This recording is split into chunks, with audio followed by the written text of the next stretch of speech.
एक छोटा सा गांव था, नाम था विजयपुरा। उस गांव में एक लड़का था, नाम था राइस्टार। रोज स्कूल जाने से पहले वह कब्रिस्तान में अपने मम्मी पापा के पास जाकर रोता रहता था। राइस्टार के मम्मी पापा दोनों एक एक्सीडेंट में यमराज जी के पास चले गए थे। रोने के बाद वह चुपचाप स्कूल आता था।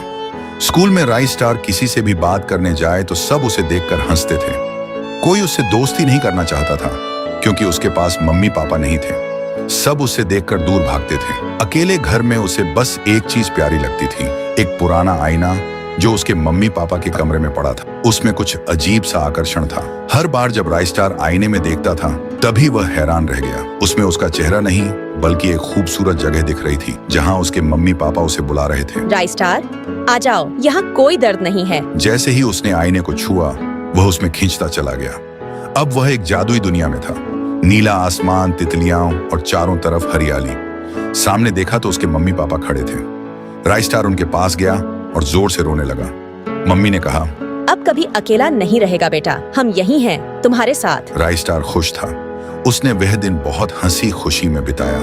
लेकिन धीरे धीरे उसने देखा कि उस जगह पर और भी लोग थे, न हंसते हुए न चलते हुए, जैसे जिंदा नहीं थे। तभी एक और लड़की मिली, नाम था रूपा। राइस्टार धीरे धीरे रूपा के पास गया। रूपा बोली, ये दुनिया झूठ है, हम सब आईने में फंसे हुए हैं, हमारी आत्माएं असली दुनिया से काट दी गई हैं। राइस्टार घबरा गया और मम्मी के पास जाकर पूछा। मम्मी की आंखें लाल हो गईं, आवाज बदल गई और बोली, तुम वापस नहीं जा सकते राइस्टार, तुम्हारा जीवन अब यही है। राइस्टार डर के मारे भागने लगा।